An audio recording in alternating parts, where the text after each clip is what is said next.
you definitely need a lawyer to assist you in the defense of your case when you are charged with possession of marijuana, second degree, possession of drug paraphernalia, or any other drug offense that is pending in municipal court. Under Alabama law, the maximum amount that you can be fined in a municipal court on a Class A misdemeanor, such as unlawful possession of marijuana second, is $500. You can also be sentenced up to 6 months in jail. The issue with a conviction for possession of marijuana second degree is usually, for most people, related to the driver's license aspect. And your driver's license under the Code of Alabama will be suspended for 6 months if you are convicted of possession of marijuana second degree. The collateral consequences of a conviction for possession of marijuana second degree in a municipal court, those are very severe as well.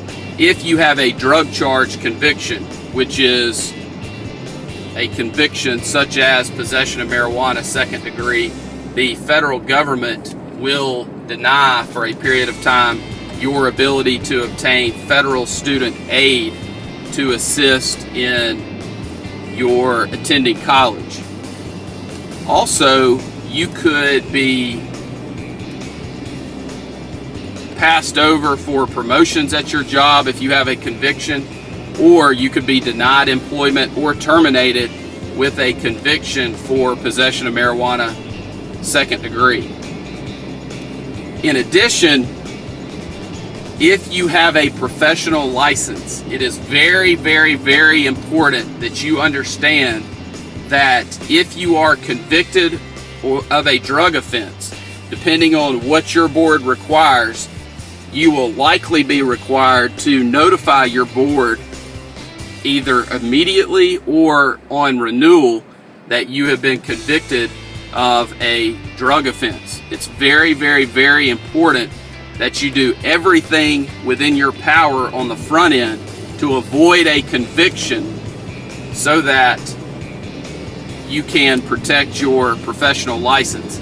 Even if you are charged, there may be a requirement that you report that to your board, but if the charge is dismissed,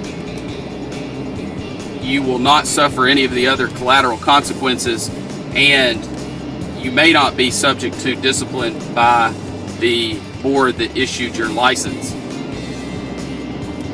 There is no question that you need counsel when dealing with any drug charge, but especially possession of marijuana second.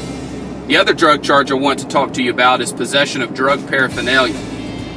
On any traffic stop or any encounter with the police, if they find something that could be construed to be used to make or cultivate or use any type of drug, they can charge you with possession of drug paraphernalia.